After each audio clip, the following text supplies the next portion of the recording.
Assalamualaikum warahmatullahi wabarakatuh. Oke, Sobat Paman Tekno, kali ini kita akan membahas mengenai updatean yang sudah saya lakukan sekitar 1 bulan lebih pada iPhone pada iPhone 15 saya, yaitu update iOS ke 26.0 ini, teman-teman ya. Ini dari iOS 15 langsung ada update ke iOS 26. Tampilannya yang menurut saya ini lebih keren daripada tampilan sebelum-sebelumnya. Kira-kira apa saja yang ada fitur-fiturnya, lalu apakah ini boros baterai? Teman-teman simak video ini sampai selesai dan yuk kita lihat. Oke teman-teman, pada updatean iOS 26.0 ini menurut saya tampilannya sangat menarik. Karena dari tampilan yang kita tahu, tampilan iPhone itu seperti biasa, kotak-kotak. Nah, pada tampilan iOS 26.0 ini tampilannya diubah menjadi seperti kaca atau seperti air seperti ini, teman-teman ya. Jadi lebih menarik untuk dilihat, dan kalau orang-orang bilang ini seperti Android, tapi kalau menurut saya ini tidak ya, teman-teman ya, sangat jauh berbeda. Lalu pada bagian boardnya itu juga berbeda. Perhatikan teman-teman, jadi bentuknya lebih ke seperti kaca tersebut. Lalu kita lihat pada bagian fitur-fitur lainnya, ada banyak aplikasi lain yang juga ditambahkan ke dalam iOS 26.0 ini. Nah, pada bagian aksesibilitas itu juga ada melakukan kontrol untuk men-scroll TikTok, IG dengan cara yang berbeda. Seperti ada pelacakan kepala. Jadi ketika lidahnya terjulur, itu bisa kita atur untuk men-scroll TikTok atau melakukan hal-hal lainnya. Jadi banyak ya teman-teman ya updatean terbaru ini yang membuat saya sedikit kagum dengan kemampuan Apple untuk melakukan hal tersebut pada update ini. Lalu bagaimana dengan penggunaan baterai setelah update ke iOS 26.0 ini?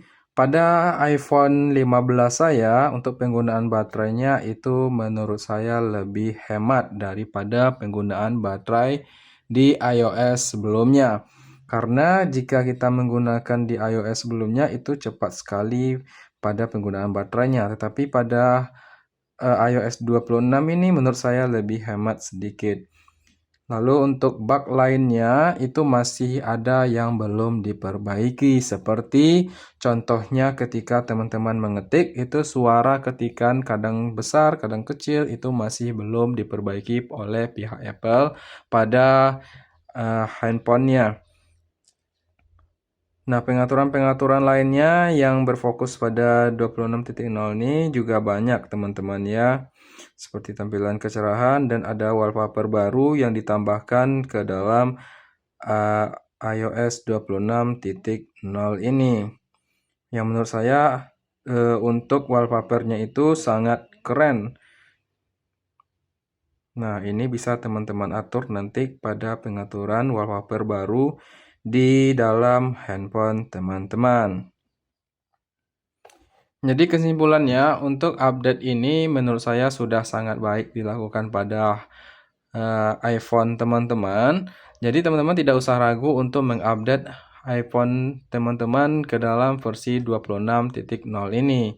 Karena ini sudah bisa teman-teman gunakan dan sudah cukup stabil teman-teman gunakan pada iPhone teman-teman masing-masing. Oke teman-teman, kira-kira menurut teman-teman bagaimana ini? Apakah ini worth it untuk digunakan pada iPhone teman-teman? Oh ya, ini update-nya untuk iPhone 11 ke atas. Jadi untuk iPhone yang 10 itu mungkin tidak bisa lagi diupdate ke iOS 26 ini.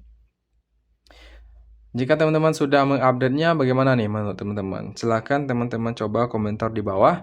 Dan mari kita berdiskusi untuk membahas iOS 26 ini di kolom komentar di bawah ya teman-teman ya. Oke teman-teman, mungkin sampai di sini saja video singkat kita mengenai updatean terbaru pada iOS 26 ini pada iPhone yang saya gunakan. Nah, ini sudah saya update selama 1 bulan dan penggunaannya baik-baik saja. Oke teman-teman, mungkin sampai saya Oke teman-teman, mungkin sampai di sini saja video singkat dari saya. Jika ada salah kata saya minta maaf. Saya tutup dengan wabillahi taufiq wal hidayah. Wassalamualaikum warahmatullahi wabarakatuh. See ya.